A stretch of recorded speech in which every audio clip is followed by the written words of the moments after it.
সুপ্রিয় শ্রোতা, গল্প পাঠের আসর চ্যানেলে শুনতে যাচ্ছেন হুমায়ুন আহমেদ রচিত জোছনা ও জননীর গল্প উপন্যাসটির ৪র্থ পর্ব। আমি ওয়ারা করিম, সাথে থাকুন। শাহেদ দাঁড়িয়ে আছে অফিসের সামনে। অফিস খুলেছে, সে ইচ্ছা করলেই তার চেয়ারে বসতে পারে। অফিসের পাশেই ছাপড়া রেস্টুরেন্টের মতো আছে। রেস্টুরেন্টের মালিক বিহারি। সে সকালে রুমালি রুটি এবং মুরগির লটপটি নামে একটা খাদ্য তৈরি করে, অতি সুস্বাদু। অফিসের পিয়ন পাঠিয়ে সেখান থেকে নাস্তা আনা যায়। ভালো খিদে লেগেছে, খিদের চোটে বুক জ্বালা করছে। কিন্তু শাহেদের অফিসে ঢুকতে ইচ্ছে করছে না। তার ইচ্ছে করছে বাসায় ফিরে যেতে। কেমন আছেন ইয়াং ম্যান? শাহেদ চমকে তাকালো। বি হ্যাপি স্যার ঠিক তার পেছনেই দাঁড়িয়ে আছেন। এ ভদ্রলোকের শরীর ভারী, কিন্তু তিনি হাঁটেন নিঃশব্দে। অফিসে এখন এমন কি কঠিন কাজ যে আর্লি আসতে হবে? স্যার ভালো আছেন? অফকোর্স ভালো আছি। আপনার ছোট বাচ্চাটা কেমন আছে? Little baby? স্যার ভালো আছে। Be happy young man, be happy. বলি আরাফি সাহেব শাহেদের কাঁধে হাত রাখলেন। শাহেদ জানে ভদ্রলোক কাঁধ থেকে হাত সরাবেন না, এইভাবেই অফিসে ঢুকবেন। ভদ্রলোকের ব্যবহার কতটুকু আন্তরিক এবং কতটুকু ভান কে জানে। বস জাতীয় মানুষদের কাছ থেকে ভালো ব্যবহার পাওয়া যায় না। যখন পাওয়া যায় তখন মনে হয় কোথাও বোধহয় সমস্যা আছে। শাহেদ সাব। জি স্যার। ব্যবসা তো সব বন্ধ। জয় বাংলা বলে চিৎকার করলে তো পেটে দানা পানি আসবে না, ঠিক বলেছি? বসদের সব কথাতেই হ্যাঁ সূচক মাথা নাড়তে হয়। শাহেদ তাই করল। মঈন আরাফি হাসি মুখে বললেন, be happy young man, be happy. Shahed মনে মনে ঠিক করল কোনো একদিন সুযোগ পেলে সে জিজ্ঞেস করবে বি হ্যাপি বলা তিনি কবে থেকে শুরু করেছেন, প্রথম তিনি কাকে বলেছিলেন বি হ্যাপি। ঢিলাঢালাভাবে অফিস শুরু হয়েছে। অফিসের লোকজনও সব আসেনি, চারদিক ফাঁকা ফাঁকা। এই অফিস আগে গম গম করত, নানান ধরনের লোকজন নানান ধান্দায় ঘুরত। একতলার গোডাউন সেকশনে হই হল্লা হতো, মারামারি হতো, মাথা ফাটাফাটি হতো। এখন সব ফাঁকা। গোডাউনে কোনো মাল নেই, অফিসের লোকজনেরও কোনো কাজকর্ম নেই। আগে যেখানে হেড ক্যাশিয়ার আসগর আলী দেওয়ান 1000 ভাউচারে সই করতেন, সেখানে উনি এখন 15-20টার বেশি ভাউচারে সই করেন না। হাতের কাজ শেষ হয়ে যায় দুপুরের আগেই। তখন তিনি আরাম করে পান খান এবং এই দেশের ভবিষ্যৎ নিয়ে আলাপ করেন। এই বিষয়ে গল্প করতে তার ভালো লাগে। তার ধারণা এই দেশের কপালে আল্লাহ পাক বোল্ড লেটারে লিখে দিয়েছেন ক্লোজড। রেস্টুরেন্টে যেমন ক্লোজড সাইনবোর্ড ঝুলায়, সেই রকম। তার ধারণা এই দেশের অতীতে কিছু হয়নি, ভবিষ্যতেও কিছু হবে না। কেউ তার কথার বিরোধিতা করলে তিনি ঠান্ডা গলায় বলেন, আপনার পুরা নামটা যেন কি? আব্দুল গনি না? এখন থেকে নামের শেষে শিশু টাইটেল লাগিয়ে দেন।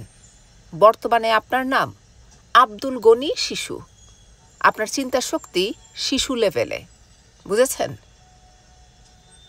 দেওয়ান সাহেবের আশেপাশে কেউ যায় না। আগ বাড়িয়ে শিশু টাইটেল নেয়ার দরকার কি? দুপুর 12টার দিকে দেওয়ান সাহেব পান জর্দা নিয়ে বসলেন। শাহেদের দিকে হাত ইশারা করে বললেন, একটু শুনে যান। শাহেদ বলল, দেশের ভবিষ্যৎ নিয়ে কথাবার্তা শুনতে ইচ্ছা করছে না। দেওয়ান সাহেব বিরক্ত গলায় বললেন, কাছে আসেন, অন্য ব্যাপার। মুখোমুখি না বসলে বলা যাবে না, জরুরি ব্যাপার। শাহেদ নিতান্ত অনিচ্ছায় উঠে এসে দেওয়ান সাহেবের সামনের চেয়ারে বসল। দেওয়ান সাহেব বললেন, পান খাবেন নাকি? শাহেদ বলল, আমি পান খাই না। খান না বলেই তো খাবেন, টেস্ট কিরকম দেখবেন। জরুরি ব্যাপারটা কি বলেন। দেওয়ান সাহেব পান চিবুতে চিবুতে বললেন, ছটফট করছেন কেন?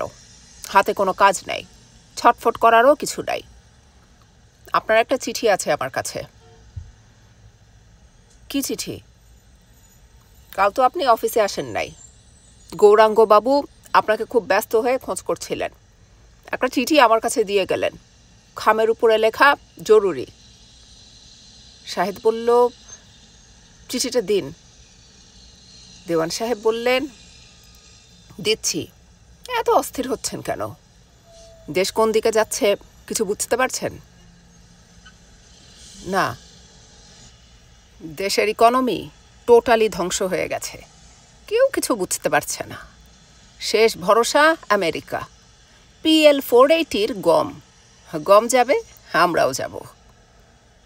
শাহেদ বলল, ও আচ্ছা। দেওয়ান সাহেব গলা নিচু করে বললেন, আমাদের অফিস যে বিক্রি হয়ে যাচ্ছে এটা জানেন? জানি না তো। আমাদের বি হ্যাপি স্যার, আপনাদের সবার চোখে আদর্শ মানব, তলে তলে সব বিক্রি করে দিচ্ছেন। ক্যাশ নিয়ে চলে যাবেন করাচি। ফ্যামিলি চলে গেছে, তিনি থেকে গেছেন। আগামী মাসে বেতন হবে না। বুড়ো আঙুলে সামান্য চিনি মাখিয়ে চুষতে হবে। যাদের ডায়াবেটিস আছে তারা চুষবে শুধু বুড়ো আঙুল। শাহেদ বলল, আপনাকে কে বলেছে অফিস বিক্রি হয়ে যাচ্ছে? দেওয়ান সাহেব বললেন, এইসব গোপন কথা কি নাক বাড়িয়ে কেউ বলে? হাবে ভাবে বুঝতে হয়। তবে স্যারের ফ্যামিলি যে করাচি চলে গেছে এইটা জানি। তাদের PI এর টিকিট আমি কেটেছি। বাড়িতে কি স্যার একা থাকেন? একা থাকেন কি দোকা থাকেন সেটা আমি জানি না, তবে স্যারের ফ্যামিলি যে ফুরুত করে চলে গেছে এইটা জানি। বি হ্যাপি স্যারের নাম এখন হওয়া উচিত বি স্যাড স্যার। শাহেদ উঠে দাঁড়াতে দাঁড়াতে বলল, চিঠিটা দিন, চলে যাই। দেওয়ান সাহেব বললেন, কথা শুনতে ভালো লাগছে না? হ্যাঁ, সত্য কথার প্রধান সমস্যা হলো সত্য কথা শুনতে ভালো লাগে না। যে বলে তাকেও ভালো লাগে না। মিথ্যা কথা শুনতে ভালো লাগে। যে বলে তাকেও বড় আপন মনে হয়।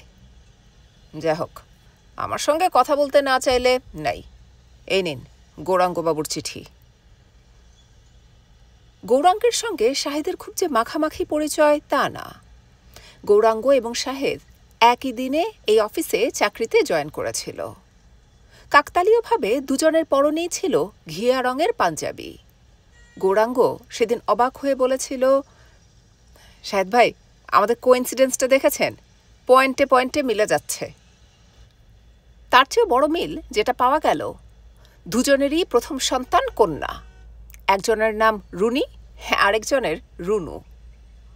গৌরাঙ্গ এই মিল দেখে অফিসের শেষে ক্যান্টিনে চা খেতে খেতে বলল, আমি পরিষ্কার দেখতে পাচ্ছি এর মধ্যে ঈশ্বরের একটা খেলা আছে। দেখবেন আমাদের জীবনে একজনের ঘটনার সঙ্গে আরেকজনের ঘটনা মিলে যাবে। আমি যেদিন অফিসে নীল শার্ট পরে আসব, দেখা যাবে আপনিও নীল শার্ট পরে এসেছেন। আমার পরিবারে যেদিন আনন্দের কোনো ঘটনা ঘটবে, আপনার পরিবারেও ঘটবে। আমার ঠাকুরমা যেদিন মারা যাবেন, সেদিন দেখা যাবে আপনার দাদিও মারা যাবে। শাহেদ হেসে ফেলল। গৌরাঙ্গ বলল, হাসছেন কেন? শাহেদ বলল, কোনো কারণ ছাড়াই হাসছি। গৌরাঙ্গ আহত গলায় বলল, আমি সিরিয়াস একটা বিষয় নিয়ে কথা বলছি, আপনি হেসে দিলেন কেন? সরি। না, এরকম করবেন না, এতে আমি মনে কষ্ট পাই। কিছুদিনের মধ্যেই শাহেদ লক্ষ্য করল গৌরাঙ্গের স্বভাবই হলো তুচ্ছ সব কারণে মনে কষ্ট পাওয়া। যেমন একদিন গৌরাঙ্গ এসে শাহেদের টেবিলে বসতে বসতে বলল, আজ থেকে আমি আপনাকে তুই করে বলবো, আপনিও আমাকে তুই করে বলবেন। This is final. শাহেদ অবাক হয়ে বলল, কেন? গৌরাঙ্গ আহত গলায় বলল, কারণ আমরা বন্ধু, এই জন্যে। আপনি কখনো শুনেছেন দুই ঘনিষ্ঠ বন্ধু একে অন্যকে আপনি করে বলছে? শাহেদ কিছু বলল না। গৌরাঙ্গ বলল, তুই রাজি না? শাহেদ বলল, 1 মাসও হয়নি আমাদের পরিচয়, এর মধ্যে হঠাৎ করে একদিন দুজন দুজনকে তুই বলছি, এটা চোখে লাগবে না? গৌরাঙ্গ বলল, কার চোখে লাগবে? শাহেদ বলল, সবার। গৌরাঙ্গ বলল, ঠিক আছে, আপনাকে তুই বলতে হবে না, আমিও বলবো না। কথা দিচ্ছি, প্রয়োজন ছাড়া আমি আপনার সঙ্গে কথাও বলবো না। গৌরাঙ্গ নিজের টেবিলে ফিরে গেল। কিছুক্ষণের মধ্যে দেখা গেল আরেক সহকর্মীর সঙ্গে কথা বলে সে জায়গা বদল করছে। আগের জায়গাটা ছিল শাহেদের মুখোমুখি, এখনেরটা দূরে। এই অবস্থায় 4-5 দিন কাটাবার পর গৌরাঙ্গ আবার আগের জায়গায় চলে এলো। বিকেলে অফিস শেষ করে জোর করে ক্যান্টিনে চা খাওয়াতে নিয়ে এলো শাহেদকে। হাস্যকর যেসব ছেলে মানুষই গৌরাঙ্গের মধ্যে আছে, তার কিছু কিছু শাহেদের বেশ ভালো লাগে, আবার কিছু কিছু খুবই বিরক্তিকর। সবচেয়ে বিরক্তিকর হলো গৌরাঙ্গের বাড়িতে নিমন্ত্রণ খেতে যাওয়া। যে রাতে নিমন্ত্রণ, সেই রাতে অবধারিতভাবে গৌরাঙ্গ কিছু মদ্যপান করবে। 2 পেগ খাওয়ার পর বদ্ধ মাতাল। তখন কথাবার্তার ঠিক ঠিকানা নেই, এই হাসছে, এই কাঁদছে, এই পা ধরতে আসছে। খাওয়া দাওয়া শেষ করার পর বাড়িতে ফেরার নাম নেওয়া যাবে না। গৌরাঙ্গ কিছুতেই বাড়িতে ফিরতে দেবে না, তাকে থাকতেই হবে। একটা পর্যায়ে আসে যখন গৌরাঙ্গের স্ত্রী নীলিমা এসে করুণ গলায় বলে, ভাই আপনি থেকে যান, আপনি চলে গেলে সে বড় যন্ত্রণা করবে, কাঁদবে, জিনিসপত্র ভাঙবে। শাহেদকে অতি অনাগ্রহের সঙ্গে রাতে থেকে যেতে হয়। গৌরাঙ্গের চিঠি হাতে নিয়ে শাহেদ বসে আছে। চিঠি খুলতে ভরসা পাচ্ছে না। সে নিশ্চিত চিঠিতে কোনো একটা নিমন্ত্রণের ব্যাপার আছে। গৌরাঙ্গ লিখেছে, প্রিয় মিতা, আমার জীবনে 2টি অত্যন্ত গুরুত্বপূর্ণ ঘটনা সংঘটিত হইয়াছে, অতীব অতীব গুরুত্বপূর্ণ, যা পত্র মারফত বলা সম্ভব নহে। আমি অফিসে আসিয়া আপনাকে না পাইয়া হতাশ হইয়া বাসায় ফিরিয়া গেলাম।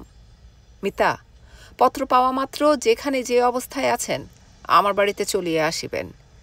যদি না আসেন, ঈশ্বরের দোহাই, বাকি জীবন আমি আপনার সহিত কোনো বাক্য ব্যয় করিব না। আমি 3 দিনের আর্নড লিভ নিয়া বাড়িতে বসিয়া আছি আপনার অপেক্ষায়। ইতি গৌরাঙ্গ। শাহেদ মনে মনে বলল, অসম্ভব টু দ্য পাওয়ার 10, যাওয়ার প্রশ্নই উঠে না। 4 দিন হয়ে গেছে সে তার মেয়ের সঙ্গে কথা বলতে পারেনি। আজ পুরনো ঢাকায় গৌরাঙ্গের সঙ্গে দেখা করার অর্থ রাতে ফেরা যাবে না, মেয়ের সঙ্গে আরও একদিন কথা হবে না। অফিস ছুটি হয় 5টায়। 3টা বাজতেই দেখা গেল কর্মচারীরা উঠতে শুরু করেছে। বি হ্যাপি স্যার লাঞ্চের সময় চলে গেছেন ব্যবসা সংক্রান্ত কি একটা কাজে। চিটাগাং পোর্টে জাহাজে মাল খালাস বিষয়ক কাজে তিনি চিটাগাং গেছেন, ফিরবেন 2 দিন পর। কর্মহীন অফিসে 5টা পর্যন্ত বসে থাকার অর্থ হয় না। শাহেদ 4টার দিকে উঠল। দেওয়ান সাহেব একা বসে আছেন। তিনি কখনো অফিস শেষ হবার আগে চেয়ার ছেড়ে ওঠেন না। তিনি শাহেদকে বললেন, আরও কিছুক্ষণ থাকুন না, 2 ভাই একসঙ্গে বের হই। শাহেদ বলল, কাজ আছে। দেওয়ান সাহেব বললেন, বাঙালির এখন কাজ কি? হ্যাঁ, বর্ষার ঘোঁতা ব্যাঙের মতো গলা ফুলিয়ে স্লোগান দেয়া, জয় বাংলা, জয় বাংলা। এখন আমাদের কি স্লোগান দেওয়া উচিত জানেন? আমাদের স্লোগান হওয়া উচিত, নয় বাংলা, নয় বাংলা, অর্থাৎ বাংলা না, অন্য কিছু। শুনেন শাহেদ সাহেব, এখনো সময় আছে। আমরা যদি বাঁচতে চাই, আমাদের খোল নলচে সব বদলাতে হবে, পোশাক চেঞ্জ করতে হবে, লুঙ্গি শাড়ি চলবে না, ফুড হ্যাবিট বদলাতে হবে, no fish no rice, Bangla ভাষা বাতিল, কথা বলতে হবে অন্য ভাষায়, উর্দু, হিন্দি, পাঞ্জাবি চলতে পারে। বুঝতে পারছেন নাকি পারছেন না? আপনি আগে ভালো মতো বুঝে নিন। চা খাবেন নাকি? আসুন, আপনাকে 1 কাপ বিদায়ী চা খাওয়াই। চা খাবো না। তাহলে আর আপনাকে আটকে রেখে কি হবে? চলে যান, নয় বাংলা। বাসায় ফেরার পথে শাহেদ মরণ চাঁদের দোকান থেকে 1 সের রসগোল্লা কিনল। রসগোল্লা আসমানের পছন্দের মিষ্টি। রসগোল্লা খাওয়ার কায়দাটাও তার অন্যরকম। প্রথমে চিপে রস বের করে রসহীন রসগোল্লা খায়, পরে চুমুক দিয়ে খায় রসটা। সব বয়স্ক মানুষদের কর্মকাণ্ডেই কিছু ছেলে মানুষই থাকে। আসমানির রসগোল্লা খাওয়ার মধ্যে ছেলে মানুষিটা আছে। তার একটা পছন্দের মিষ্টি নিয়ে বাসায় ফেরার অর্থই হচ্ছে আসমানিকে নিঃশব্দে বলা, আই এম সরি।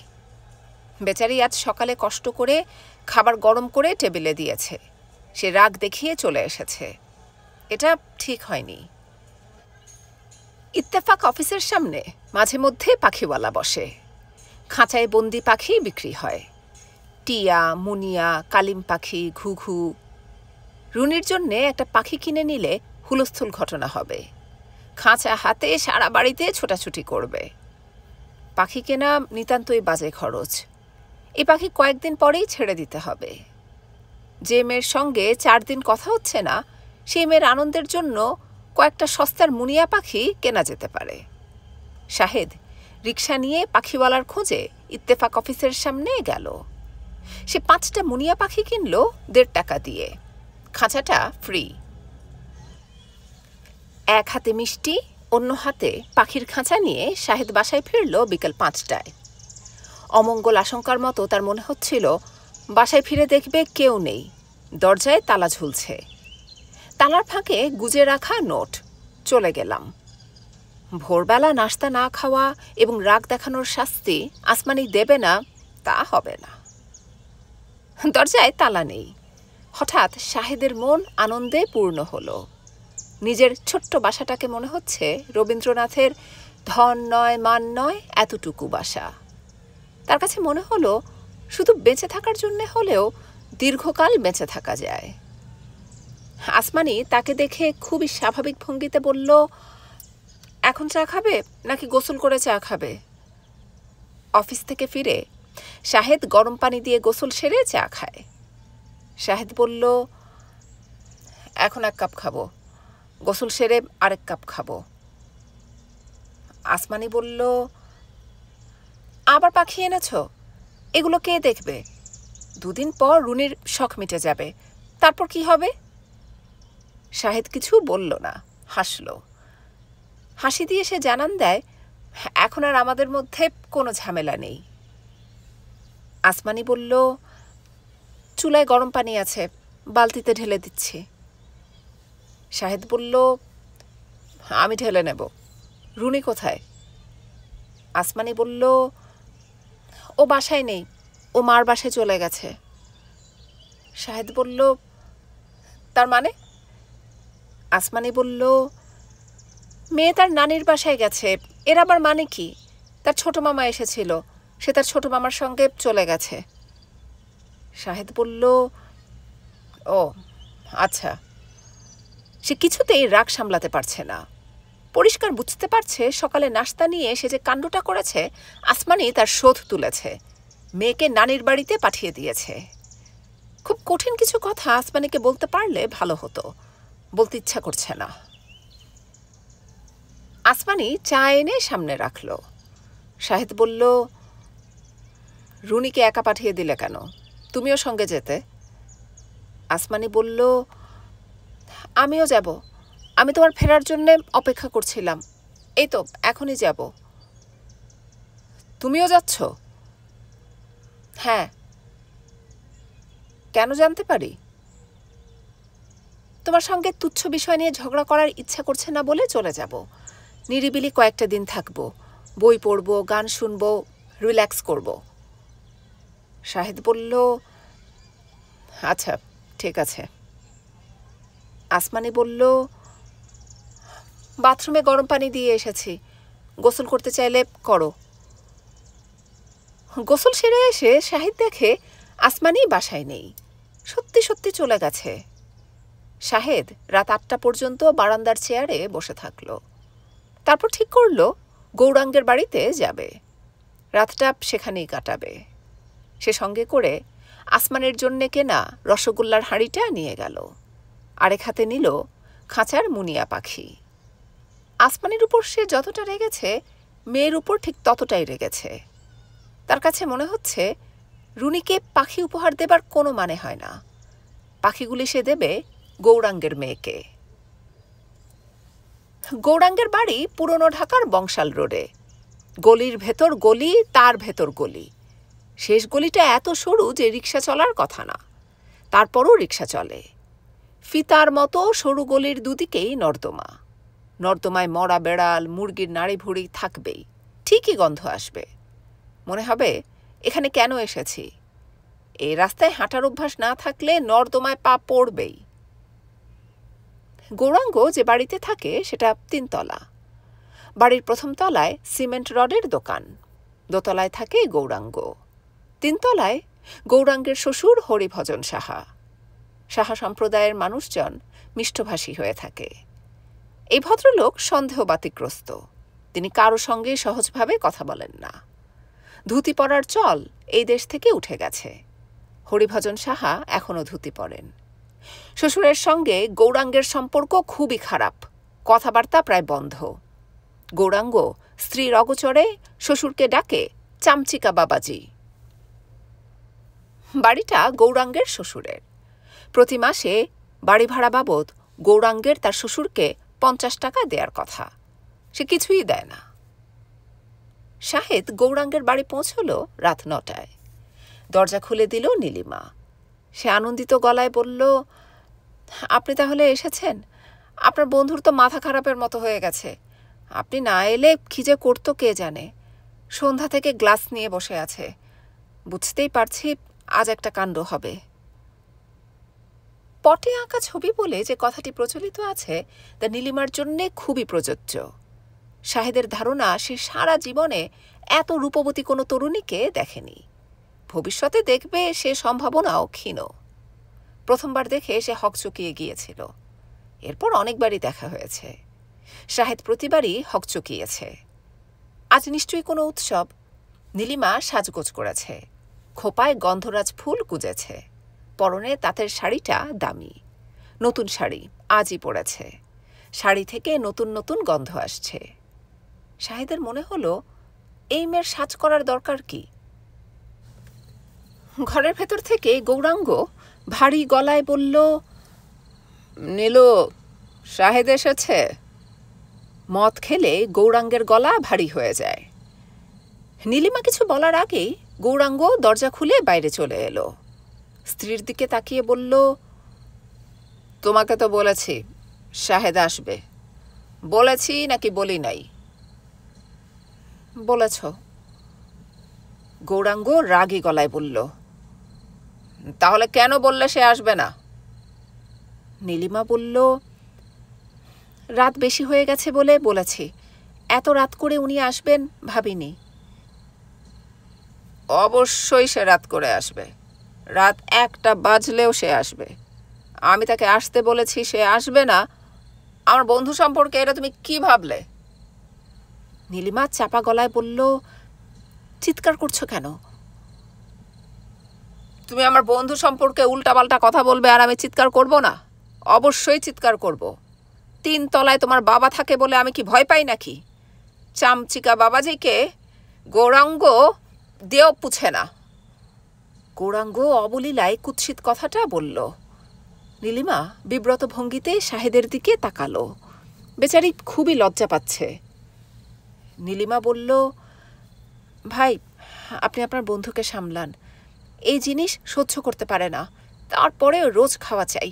কি যে যন্ত্রণা। গৌরাঙ্গ হঠাৎ খুবই বিস্মিত হয়ে বলল, খাঁচাতে করে কি এনেছিস? পাখি? সামান্য মদ্যপান করার পরই সে শাহেদকে তুই করে বলে। শাহেদ বলল, হ্যাঁ। গৌরাঙ্গ বলল, তুই নীলিমাকে জিজ্ঞেস করে দেখ। আমি কিন্তু তাকে বলেছি শাহেদ আজ পাখি নিয়ে আসবে। সন্ধ্যার সময় হঠাৎ করে মনে হলো। প্রথমে আমি বললাম রুনুকে, তারপর বললাম তার মাকে। তোর তো বিশ্বাস হচ্ছে না? তুই রুনুকে প্রথম জিজ্ঞেস কর, তারপর রুনুর মাকে জিজ্ঞেস কর। তোর চোখ দেখেই মনে হচ্ছে তুই বিশ্বাস করছিস না। শাহেদ বলল, বিশ্বাস হবে না কেন? বিশ্বাস হচ্ছে। তারপরেও তুই জিজ্ঞেস কর, তোকে জিজ্ঞেস করতে হবে। নীলিমা বলল, ভাই, আপনি জিজ্ঞেস করে ঝামেলা মিটিয়ে ফেলুন তো। জিজ্ঞেস না করা পর্যন্ত সে একই কথা বলতে থাকবে। আপনি যে পাখি নিয়ে আসবেন এটা সে সত্যি বলেছে। আমার কথাটা বিশ্বাস করুন। আপনি বিশ্বাস না করা পর্যন্ত সে হইচই করতেই থাকবে। গৌরাঙ্গ বলল, তোমার কি ধারণা আমি মাতাল হয়ে গেছি? নীলিমা বলল, হ্যাঁ। গৌরাঙ্গ আহত গলায় বলল, তুমি আমার বন্ধুর সামনে আমাকে মাতাল বললে? তুমি আজকের এই ভেরি স্পেশাল ডেতে? শাহেদ বলল, আজকের দিনটা কি ম্যারেজ অ্যানিভার্সারি? নীলিমা বলল, এইসব কিছু না, ও শুধু শুধু হইচই করছে। গৌরাঙ্গ স্ত্রীর দিকে তাকিয়ে বলল, আমার বন্ধু আজ রাতে থাকবে, আগে তার ঘর ঠিক করো। তার রাতে একটু পরপর জল খাওয়ার অভ্যাস, জলের ব্যবস্থা রাখো, একটা জগ আর গ্লাস। নীলিমা বলল, উনি যদি থাকেন তাহলে কি দিতে হবে না দিতে হবে তা আমি জানি। গৌরাঙ্গ বলল, তুমি কিছুই জানো না। তুমি যা পারো তার নাম কটকট করে কথা বলা। তুমি কটকটি রানী, এর বেশি কিছু না। কটকটি, তুমি এখন আমার সামনে থাকবে না। তোমাকে দেখলেই আমার রাগ লাগছে। তুমি আমার বন্ধুর রাতে থাকার ব্যবস্থা করো। যে কারণে আজ শাহেদের নিমন্ত্রণ সেই কারণ জানা গেল। গৌরাঙ্গের শ্বশুর তাকে নগদ 18,000 টাকা দিয়েছেন। গৌরাঙ্গ নিচু গলায় বলল, চামচিকার ভীমরতি হয়েছে, সে ইন্ডিয়া চলে যাচ্ছে। বুড়ার মাথায় বুদ্ধির ছিটা ফোটা নাই। দেশ জয় বাংলা হয়ে যাচ্ছে। আমরা তখন আর সেকেন্ড ক্লাস সিটিজেন থাকবো না। আমাদের অবস্থা হবে নিজের দেশের মাটি দবদবাইয়া হাঁটি, এই টাইপ। তুই এখন কেন চলে যাচ্ছিস? ইন্ডিয়া গিয়ে তুই করবি কি? তোর পাকায় গিয়ে ছেড়বি? শাহেদ বলল, প্রথম সুসংবাদটা তো শুনলাম, দ্বিতীয়টা কি? গৌরাঙ্গ বলল, দ্বিতীয়টা ফালতু। ফালতুটাই শুনি। নীলু রেডিও অডিশনে পাশ করেছে, রবীন্দ্রসঙ্গীত, সি গ্রেড পেয়েছে। শাহেদ বিস্মিত হয়ে বলল, ভাবি গান জানেন? তা তো জানতাম না। গৌরাঙ্গ বিরক্ত ভঙ্গিতে বলল, রবীন্দ্রসঙ্গীত আবার গাইতে জানতে হয় নাকি? রবীন্দ্রসঙ্গীত গাইতে হলে হাঁপানি থাকতে হয়, আর নাকি সুরে গলা টানতে হয়। তোর বৌদির হাঁপানি আছে, আর নাকে নাকেও সে কথা বলতে পারে। শাহেদ বলল, ভাবির গান শুনবো না? গানের নাম মুখেও আনবি না। তোর বৌদির হাঁপানির টান আমার অসহ্য। আর সিক্সথ সেন্স কেমন প্রবল হয়েছে সেটা বল। কি সুন্দর অ্যাডভান্স বলে দিলাম তুই পাখি নিয়ে আসবি। পয়েন্টে পয়েন্টে মিলেছে কি না বল। মিলেছে। আমি অ্যাডভান্স অনেক কিছু বলতে পারি। ওই চামচিকা ইন্ডিয়াতে পৌঁছেই খাবি খেয়ে মারা যাবে, এটাও তোকে অ্যাডভান্স বলে দিচ্ছি, মিলিয়ে নিস। গৌরাঙ্গ গ্লাসে লম্বা করে চুমুক দিয়ে দেখতে দেখতে ঘুমিয়ে পড়ল। শাহেদ রাতের খাওয়া খেলো একা। নীলিমা বলল, আপনাকে একা খেতে হচ্ছে, আমি খুবই লজ্জা পাচ্ছি। রুনুও বাসায় নেই, ও থাকলে আপনার সঙ্গে বসতো। রুনু কোথায়? সে উপরের তলায় ওর দিদিমার কাছে। তার শরীরটা ভালো না, জ্বর এসেছে। আমি আপনার পাখির খাঁচা তাকে দিয়ে এসেছি, খুব খুশি। ও আচ্ছা ভাই, আপনাকে একটা কথা বলা দরকার। আপনি আজ পাখি নিয়ে আসবেন এরকম কোনো কথা রুনুর বাবা বলেনি। মদ বেশি খেয়ে ফেলেছে বলে যা মনে আসছে বলছে। ভাই, আপনাকে একটা অনুরোধ করব, আপনি কি রাখবেন? শাহেদ বলল, অবশ্যই রাখব। আপনার বন্ধু আপনাকে এতই পছন্দ করে যে সে আপনার কোনো কথা ফেলবে না। আপনি কি তাকে একটু বলবেন মদটা ছেড়ে দিতে? আমি নিশ্চিত আপনি একবার বললে সে আর এই জিনিস খাবে না। ভাবি, আমি বলবো।